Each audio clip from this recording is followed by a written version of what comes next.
Hello friends, எல்லோரும் எப்படி இருக்கீங்க?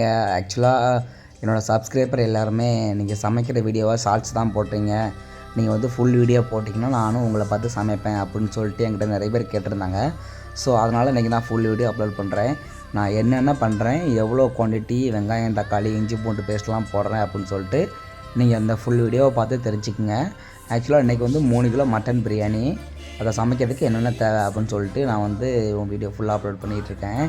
பார்த்தீங்கன்னா 3 கிலோ பிரியாணி அப்படிக்கு 1 கிலோவுக்கு 400 கிராம், 3 கிலோவுக்கு 200 கிராம் வெங்காயம், 200 கிராம் தக்காளி, 300 கிராம் இஞ்சி, 150 கிராம் பூண்டு, இவ்வளோ நாங்கள் போட்டு நாங்கள் பண்ணிகிட்ருக்கோம். எங்கள் ரூமில் பார்த்திங்கன்னா சண்டே எப்போவுமே எங்கள் ரூம் பசங்க தான் எனக்கு வந்து ரொம்ப ஹெல்ப் பண்ணுவாங்க.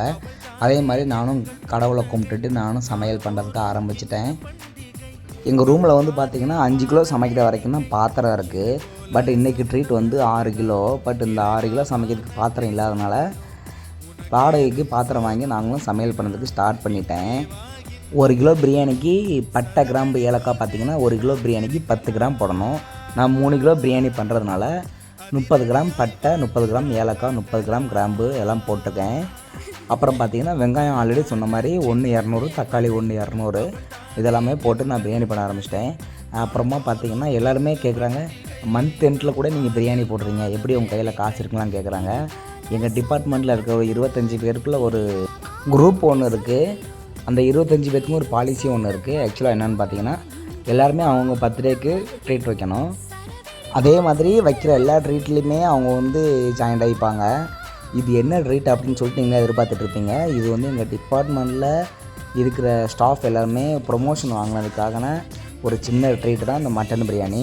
நாங்கள் வந்து எப்போவுமே சிக்கன் பிரியாணி தான் போடுவோம். பட் இந்த ட்ரீட்டுக்கு மட்டன் பிரியாணி போட்டே ஆகணும் அப்படின்னு சொல்லிட்டு மட்டன் பிரியாணி நாங்கள் போடுறோம். அது எப்படி பண்ணுறேன்னு சொல்லிட்டு நீங்கள் கடைசி வரைக்கும் பாருங்கள். நம்ம ஃப்ரெண்ட்ஸ் எல்லாருமே நமக்கு வந்து சப்போர்ட் பண்ணுவாங்க. வெங்காயம், தக்காளி கட் பண்ணுறது, இஞ்சி பூண்டு, கொத்தமல்லி புதினா வந்து ஆயிறது, இந்த மாதிரி எல்லாமே அவங்க பண்ணுவாங்க.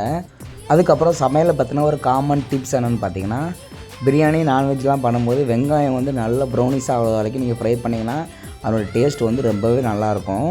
அதுக்கப்புறம் பார்த்திங்கன்னா எல்லாருமே இந்த தக்காளி, பச்சை மிளகா, தயிர் எல்லாத்தையுமே தனித்தனியாக ஆட் பண்ணுவீங்க. நீங்கள் பல்க் குவான்டிட்டியாக பண்ணும்போது நீங்கள் தனித்தனியாக ஆட் பண்ண அவசியம் கிடையாது. இந்த தக்காளி, பச்சை மிளகா, தயிர் இது எல்லாத்தையும் ஒரே பிளேட்டில் வச்சு ஒன்றா மிக்ஸ் பண்ணி நீங்கள் அதை ஆட் பண்ணிக்கலாம்.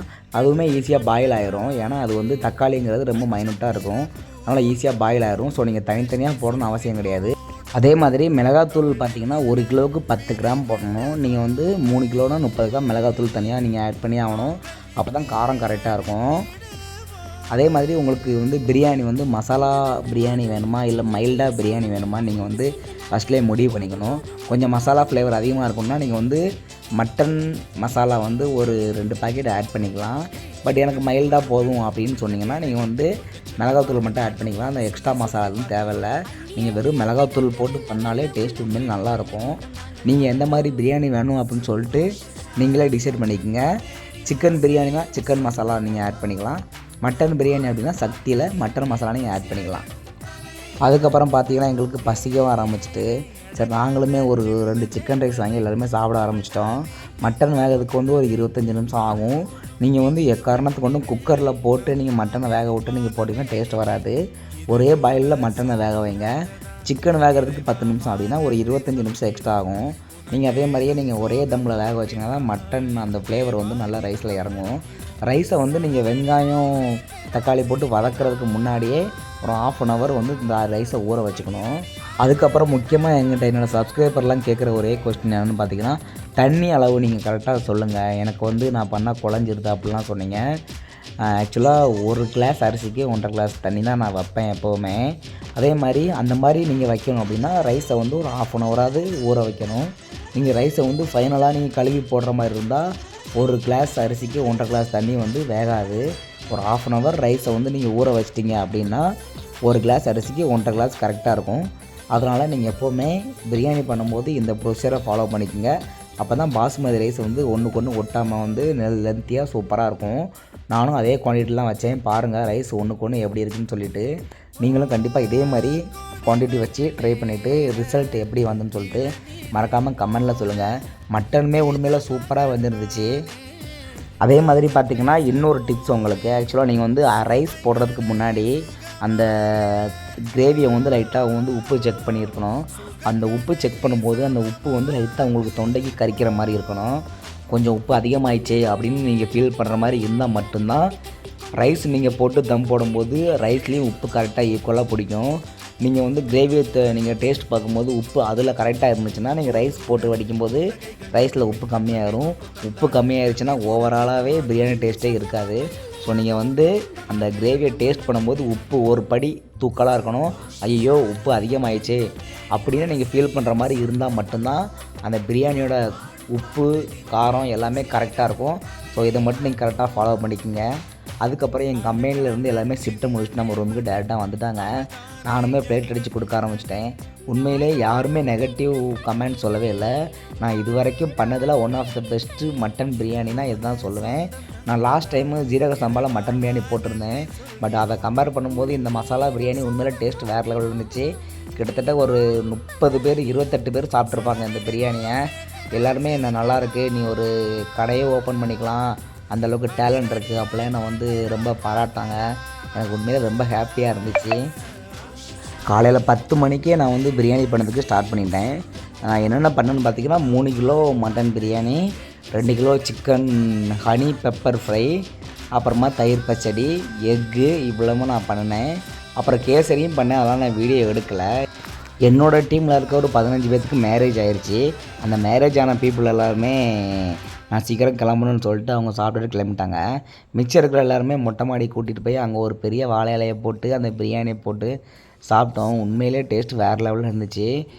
என்னோடய வீடியோஸ் பார்த்துட்டு என்கிட்ட எல்லாருமே கேட்குற கேள்வி, எப்படி நீங்கள் வந்து இவ்வளோ ஒத்துமையாக இருந்து சாப்பிட்றீங்க அப்படின்னு சொல்லிட்டு என்கிட்ட கேட்பாங்க.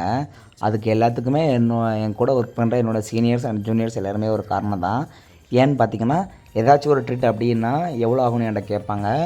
நான் வந்து ஃபார் எக்ஸாம்பிளுக்கு 3000 செலவாகும் அப்படின்னு சொன்னால் 3000 நான் அனுப்பிச்சி விட்டுட்டு என்கிட்ட ஒரு கேள்வியுமே கேட்க மாட்டாங்க.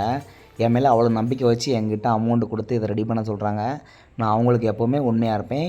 அந்த 3000த்துக்கு முன்ன பின்ன ஆனால் கூட நான் வந்து கையிலேருந்து காசு போட்டு நான் பண்ணுவேன். ஏன்னா எனக்கு வந்து சமையல் அவ்வளோ பிடிக்கும். நான் சமையல் அவ்வளோ லவ் பண்ணுறேன். இது வரைக்கும் நான் எத்தனையோ ட்ரீட்டில் சமைச்சிருக்கேன். அந்த ட்ரீட்டுக்கு காசு கொடுத்த யாருமே எவ்வளோ செலவாச்சு மீதி காசு இருக்கா இல்லையான்னு சொல்லி என்கிட்ட கேட்டதே கிடையாது. எல்லாமே என் மேலே உள்ள ஒரு நம்பிக்கை தான் காரணம். இப்படி என் மேலே நம்பிக்கை வச்சுருக்க என்னோடய ஃப்ரெண்ட்ஸ் அண்ட் பிரதர்ஸ்க்கு நான் வந்து தேங்க் பண்ணதே கிடையாது. நான் இந்த வீடியோ மூலயமா எல்லாருக்கிட்டேயும் ரொம்ப தேங்க் பண்ணிக்கிறேன். அதே மாதிரி இன்னொரு விஷயம் உங்கள்கிட்ட சொல்லி ஆகணும். என்னென்னு பார்த்தீங்கன்னா, ஏதாச்சும் சண்டே நான் எங்கள் அக்கா வீட்டுக்கு நான் போயிட்டேன் அப்படின்னா அந்த வாரம் எதாவது ட்ரீட் இருந்துச்சுன்னா கேன்சல் பண்ணிடுவாங்க. நான் இருந்தால் மட்டும்தான் இது வரைக்கும் அந்த ட்ரீட்டை அட்டன் பண்ணுவாங்க. அவங்க ட்ரீட் வைக்க சொல்லுவாங்க.